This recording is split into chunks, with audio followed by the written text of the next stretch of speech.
মারা যাবে তাহলে মানুষ পৃথিবীর মধ্যে আমরা যেভাবে চলতেছি এইভাবে না চলতাম। কারণ প্রত্যেকটা মানুষ মৌতের চিন্তা সদা সর্বদা 24 ঘন্টা ফিকিরের মধ্যে থাকতাম। আমরা এই পৃথিবীর মধ্যে আসি, আজকে মরহুম শহীদ মিয়ার জানাজার নামাজের মধ্যে আমরা উপস্থিত। আজকে দেখেন, আজকে এমনভাবে শুয়ে আছে, লাশ অর্থ যেই জিনিসটা যার মধ্যে কোনো কিছু নাই।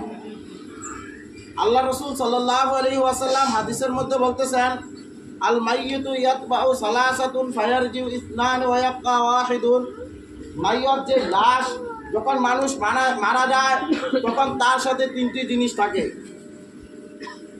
তিনটি জিনিসের মধ্য থেকে দুইটি জিনিস তাকে দাফন করার পরে আবার চলে যায়, আর একটি জিনিস তার সাথে থাকে। হাদিসের মধ্যে আসতেছেন, ফায়ারজিউ ইসনান ওয়া ইয়াবকা ওয়াহিদুন ইয়ারজিউ আহলুহু ওয়া মালুহু। এখন পর্যন্ত মরহুম শহীদ মিয়া এই পৃথিবীর মধ্যে লাশ হয়ে আছে, কিন্তু এখন পর্যন্ত তার আত্মীয় স্বজন, তার আহলে আয়াল, তার এলাকাবাসী, তার আত্মীয় স্বজন, পুরো এলাকা আমরা প্রত্যেকে তার সাথে আছি নাকি তা আমরা দেখতেছি। শুধু জানাজার নামাজ না, কবর পর্যন্ত যখন তাকে কবরের মধ্যে রাখা হবে তখন পর্যন্ত তার আত্মীয় স্বজন, তার এলাকাবাসী, তার ধন সম্পদ প্রত্যেকটা জিনিস তার হয়ে থাকবে। ফায়ারজিউ ইসনান অর্থাৎ দুইটি জিনিস, ওয়ায়াবকা ওয়াহিদুন।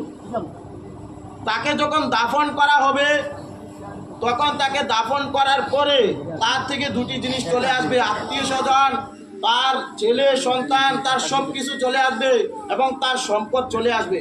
এখন আর শহীদ মিয়ার সন্তান বা শহীদ মিয়ার ছেলে বা শহীদ মিয়ার টাকা পয়সা ধন সম্পদ কোনো কিছু শহীদ মিয়ার থাকতো না।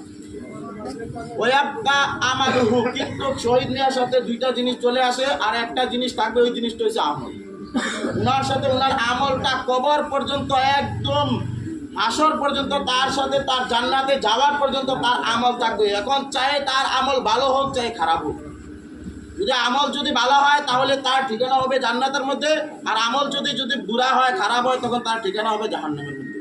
তো সম্মানিত মুসল্লিয়ানি কেরাম, যখন আমরা মানুষকে মাটি দিতে আসি, তার জানাজার মধ্যে আসি, তার থেকে আমাদেরকে ইবরত হাসিল করার দরকার। তার থেকে আমরা কিছু জিনিস শিকার দরকার, যে আজকে সে শুয়ে আছে, কোনো কিছু বলতে পারে না, কত আমাদের সাথে কত চলাফেরা করছে, উঠা বসা করছে, কত কিছু একসাথে হয়েছে, কিন্তু আজকে কোনো কথা বলতে পারে না, কোনো কিছু করতে পারে না।